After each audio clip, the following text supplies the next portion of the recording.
Hello বন্ধুরা, welcome to job notification Bangla. বন্ধুরা, রাজ্যে সিআইডি বিভাগের নতুন নিয়োগ শুরু হলো। এখানে তোমরা রাজ্যের প্রতিটা জেলা থেকেই আবেদন করতে পারবে। স্যালারি প্যাটার্নও বেশ ভালো রয়েছে, আর ছেলে মেয়ে তোমরা এখানে প্রত্যেকেই আবেদন করতে পারবে। আবেদনের শেষ তারিখ রয়েছে আগস্ট মাসের 10 তারিখ। তোমরা এখানে কিভাবে আবেদন করবে, কিভাবে তোমাদের সিলেকশন করা হবে, কারা কারা তোমরা এখানে এলিজিবল রয়েছো, কত টাকা তোমাদের এখানে অ্যাপ্লিকেশন ফিস দিতে হবে, সমস্ত কিছু নিয়ে ডিটেলসে আলোচনা করব। তাই ভিডিওটা শেষ পর্যন্ত দেখতে থাকো। তো তার আগে তোমাদের কাছে একটা রিকোয়েস্ট থাকবে, তোমরা যদি আমাদের চ্যানেলে নতুন হয়ে থাকো আর এই ধরনের চাকরির খবরগুলো নিয়মিত পেতে চাও, অবশ্যই চ্যানেলটা সাবস্ক্রাইব করে পাশে থাকা অল নোটিফিকেশান বাটনটা ক্লিক করে রেখো। তাতে করে সমস্ত ভিডিওর আপডেট তোমরা সবার আগে পেয়ে যাবে। তো এই হচ্ছে অফিসিয়াল নোটিফিকেশান। তো দেখো, এখানে তোমাদের প্রথমে বলা হয়েছে কিভাবে তোমরা অ্যাপ্লিকেশনটা করবে। তো অ্যাপ্লিকেশন সম্পূর্ণ তোমরা অনলাইন মোডে করতে পারবে, কোনো রকমের অফলাইনে ফর্ম ফিল আপের ঝামেলা থাকছে না। অনলাইনে যে তোমরা ফর্ম ফিল আপ করবে তার জন্য এখানে একটা ওয়েবসাইটের লিঙ্ক দেওয়া হয়েছে। এই ওয়েবসাইটের লিঙ্ক ভিডিও ডেসক্রিপশন বক্সে পেয়ে যাবে। সেখান থেকে গিয়ে তোমরা সরাসরি অনলাইনে অ্যাপ্লাইটা করে দিতে পারবে। তো এখানে ইম্পর্টেন্স ডেটগুলো বলা হয়েছে। তোমাদের এখানে অনলাইন অ্যাপ্লিকেশন শুরু হয়ে গেছে, 11 তারিখ থেকে শুরু হয়েছে, জুলাই মাসের 11 তারিখ থেকে সকাল 10:30 থেকে শুরু হয়েছে।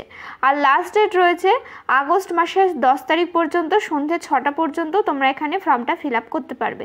তারপর এখানে বলা হয়েছে তোমাদের যে এজ রয়েছে, এক্সপিরিয়েন্স বলো, কোয়ালিফিকেশন বলো, সমস্ত কিছু কাউন্ট করা হবে 1 জানুয়ারি 2024। এই ডেট অনুযায়ী তোমাদের সমস্ত কিছু মানে তোমাদের বয়স, এক্সপিরিয়েন্স, কোয়ালিফিকেশন এগুলোকে কিন্তু কাউন্ট করা হবে।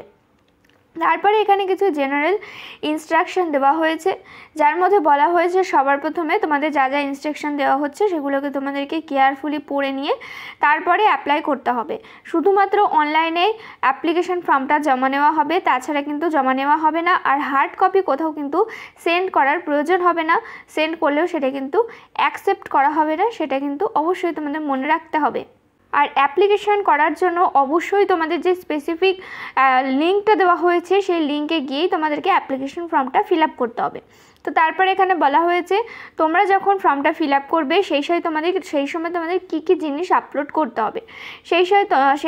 সেই সময় তোমাদের একটা পাসপোর্ট সাইজের ফটো আপলোড করতে হবে, সিগনেচার আপলোড করতে হবে, এবং তোমাদের কোয়ালিফিকেশান, আধার কার্ড, এইরকম তোমাদের বা কোনো ধরনের ওয়ার্কিং এক্সপিরিয়েন্স এগুলো যদি থাকে এগুলোকে তোমাদের কিন্তু অবশ্যই আপলোড করতে হবে। এজ প্রুফ সার্টিফিকেট এগুলো সমস্ত কিছু তোমাদের কিন্তু আপলোড করতে হবে যখন তোমরা অনলাইনে ফর্মটা ফিল আপ করবে।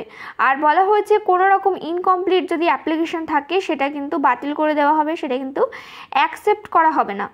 আর অবশ্যই ফর্ম ফিল আপ করার পরে প্রিন্ট আউট কিন্তু বার করে রাখবে, সেটা কিন্তু ফিউচার রেফারেন্সের জন্য তোমাদেরকে কিন্তু রেখে দিতে হবে। আর এখানে বলা হয়েছে লাস্ট ডেটের পরে কোনো রকম অ্যাপ্লিকেশন গ্রহণ কিন্তু করা হবে না, আর কোনো রকম ফিস কিন্তু দিতে হচ্ছে না। তোমরা যেখানে অ্যাপ্লিকেশন করছো তার জন্য এখানে কোনো রকম ফিস কোনো ক্যান্ডিডেটকেই কিন্তু দিতে হচ্ছে না, সম্পূর্ণ বিনামূল্যে তোমরা এখানে আবেদনটা করতে পারবে।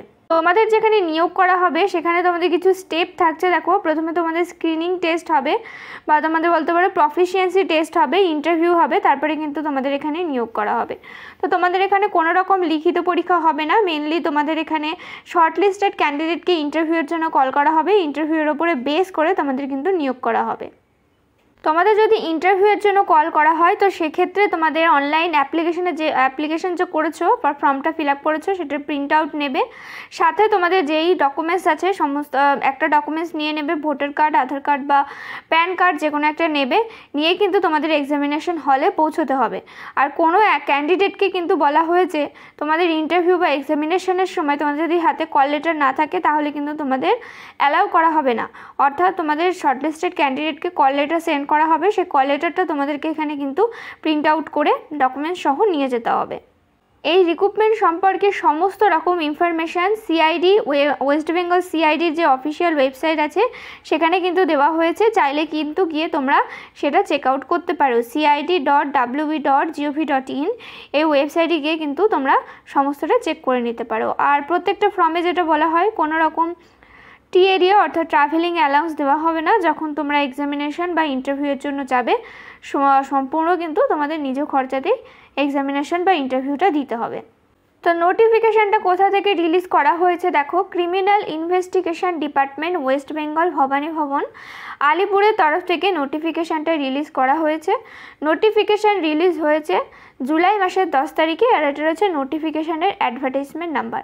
তো তোমাদের এখানে কোন কোন পোস্টে নিয়োগ করা হচ্ছে সেটা এবার তোমাদেরকে দেখিয়ে দিচ্ছি। প্রথম পোস্টের নাম রয়েছে মোবাইল ফরেন্সিক এক্সপার্ট, যেখানে বলা হয়েছে তোমাদের যদি ব্যাচেলার করা থাকে ইন আইটি অথবা কম্পিউটার সায়েন্স অথবা ইলেকট্রনিক্স এবং টেলিকমিউনিকেশনের উপরে, অথবা যদি তোমাদের ইঞ্জিনিয়ারিং গ্র্যাজুয়েট করা থাকে অথবা এমটেক করা থাকে, অথবা যদি তোমাদের বিসিএ অথবা এমসিএ অথবা any other post graduation degree যদি থেকে থাকে in the area of IT অথবা কম্পিউটার সায়েন্স অথবা ইলেকট্রনিক্স অ্যান্ড টেলিকমিউনিকেশনের উপরে, তাহলে আবেদন করতে পারবে। এখানে ওয়ার্কিং এক্সপিরিয়েন্সের কথা বলা হয়েছে। এই রিলেটেড জবে তোমাদের মিনিমাম 1 থেকে 3 বছরের এক্সপিরিয়েন্স থাকতে হবে। আর টোটাল পোস্ট সংখ্যা রয়েছে এখানে 2টো। তো সেটা কিন্তু ক্যাটাগরি বলে দেওয়া হয়নি, প্রত্যেকেই আবেদন করতে পারবে। আর পার মান্থ স্যালারি এখানে অত্যন্ত ভালো রয়েছে, 1.5 লাখ রয়েছে এখানে পার মান্থ স্যালারি। তারপরে পরবর্তী পোস্টের নাম রয়েছে নেটওয়ার্ক ফরেন্সিক এক্সপার্ট, যেখানে বলা হয়েছে তোমাদের যদি ব্যাচেলার ডিগ্রি থেকে থাকে ইন আইটি অথবা কম্পিউটার সায়েন্স অথবা ইলেকট্রনিক্স অ্যান্ড টেলিকমিউনিকেশনের উপরে, অথবা যদি তোমাদের ইঞ্জিনিয়ারিং গ্র্যাজুয়েট অথবা এমটেক অথবা যদি বিসিএ অথবা এমসিএ এবং যদি তোমাদের any other post graduate degree থেকে থাকে in the area of IT অথবা কম্পিউটার সায়েন্স অথবা ইলেকট্রনিক্স অ্যান্ড টেলিকমিউনিকেশনের উপরে, তাহলে তোমরা এখানে আবেদন করতে পারবে। এই পোস্টের ক্ষেত্রে ওয়ার্কিং এক্সপিরিয়েন্স চাওয়া হয়েছে। এই রিলেটেড জবের ক্ষেত্রে তোমাদের এখানে 1 থেকে 3 বছরের এক্সপিরিয়েন্স চাওয়া হয়েছে। টোটাল পোস্ট সংখ্যা রয়েছে এখানে একটা। স্যালারি লেভেল রয়েছে অত্যন্ত ভালো, 1.5 লাখ রয়েছে স্যালারি লেভেল। পরবর্তী পোস্টের নাম রয়েছে দেখো মালওয়্যার ফরেন্সিক এক্সপার্ট, যেখানে বলা হয়েছে তোমাদের যদি ব্যাচেলার ডিগ্রি থেকে থাকে ইন কম্পিউটার সায়েন্স অথবা আইটি অথবা ইনফরমেশন টেকনোলজি অথবা তোমাদের এখানে টেলিকমিউনিকেশনের ওপরে, তাহলে তোমরা এখানে আবেদন করতে পারবে।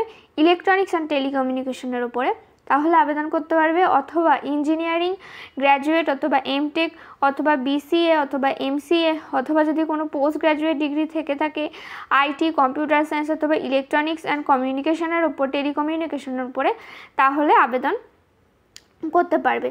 আর এই ক্ষেত্রে বলা হয়েছে should have experience in proficiency security identity response and or digital forensic analysis. এটা কিন্তু এই ধরনের এক্সপিরিয়েন্স তোমাদের এখানে থাকতে হবে 1 থেকে 3 বছরের।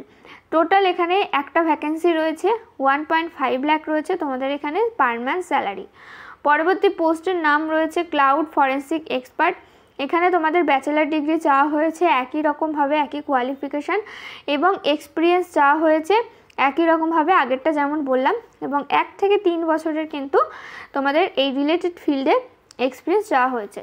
টোটাল ভ্যাকেন্সি রয়েছে এখানে 2টো, 1.5 লাখ রয়েছে পার মান্থ স্যালারি। পরবর্তী পোস্টের নাম রয়েছে ক্রিপ্টো অ্যানালিটিক্স, যেখানে তোমাদের বলা হয়েছে একই রকমভাবে ব্যাচেলার ডিগ্রি চাওয়া হয়েছে আইটি অথবা কম্পিউটার সায়েন্স অথবা ইলেকট্রনিক্স অ্যান্ড টেলিকমিউনিকেশনের উপরে, অথবা গ্র্যাজুয়েট অথবা এমটেক ইঞ্জিনিয়ারিং গ্র্যাজুয়েট অথবা বিসিএ অথবা এমসিএ যদি থাকে তবে আবেদন করতে পারবে। এক্সপিরিয়েন্স এখানেও 1 থেকে 3 বছরের এক্সপিরিয়েন্স মিনিমাম তোমাদের থাকতে হবে।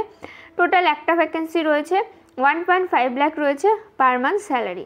তারপরে রয়েছে ডেস্ক ফরেন্সিক এক্সপার্ট, এখানেও তোমাদের একই রকম এক্সপিরিয়েন্স কোয়ালিফিকেশান বলা হয়েছে ব্যাচেলার ইন আইটি অথবা কম্পিউটার সায়েন্স অথবা ইলেকট্রিক্যাল ইঞ্জিনিয়ারিং অথবা ইলেকট্রনিক্স অ্যান্ড টেলিকমিউনিকেশন অথবা অ্যাপ্লাইড ম্যাথামেটিক্স অথবা সাইবার সিকিউরিটি, অথবা যদি তোমাদের ইঞ্জিনিয়ারিং গ্র্যাজুয়েট এমটেক অথবা বিসিএ অথবা এমসিএ করা থাকে তাহলে আবেদন করতে পারবে। 1 থেকে 3 বছরের এখানেও এক্সপিরিয়েন্স চাওয়া হয়েছে। টোটাল ভ্যাকেন্সি রয়েছে এখানে 2টো, 1.5 লাখ রয়েছে পার মান্থ স্যালারি।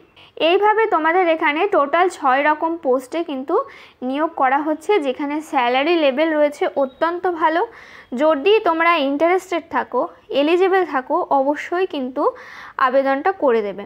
তো আরেকটা বিষয় সেটা হচ্ছে দেখো তোমাদের কিন্তু এখানে কন্ট্রাকচুয়াল বেসিসে নিয়োগ করা হচ্ছে, কিন্তু কন্ট্রাক্ট পিরিয়ড কতদিন থাকছে সেটা বলা হয়নি।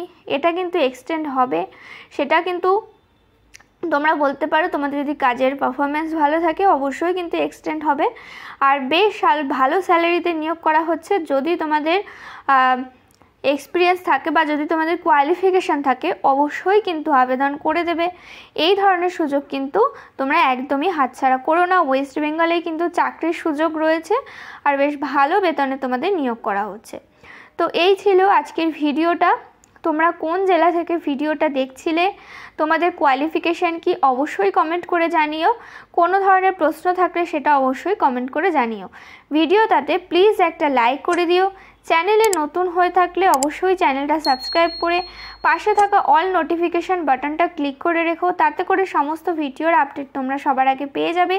এখানে তোমরা রাজ্য ও কেন্দ্রের সমস্ত ভিডিওর আপডেট কিন্তু পেয়ে যাবে। দেখা হচ্ছে পরের ভিডিওতে।